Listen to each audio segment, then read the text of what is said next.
Hey you, and welcome to this video where I will help you out how to add text to your YouTube video. And I will show you that by a new video that we will upload from now.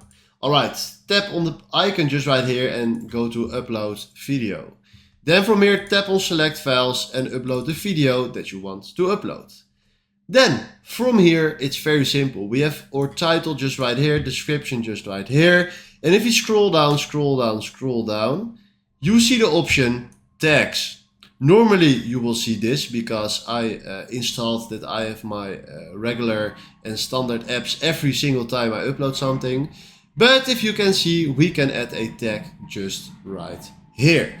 And I will give you a little tip. If we open an incognito window just right here and we go to YouTube, and you make a video about, say something about football, you will see all the suggestions that you will get here from YouTube. If I tap football Ronaldo, you see Ronaldo, Al Nasser, football Ronaldo, Hindi. So if you go back and we want to add some text, we do football Ronaldo Al Nasser.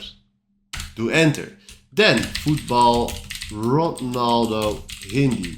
And on that way you can find the best text that you can use for your video. Alright, after this we do next, and we upload this video by tapping on publish. And this is the way how you can add text to your video. Alright, if you have questions, please comment them below because I can help you out with everything. And then if you found this video helpful, please consider subscribing and give this video a like. And then for now, thanks for watching.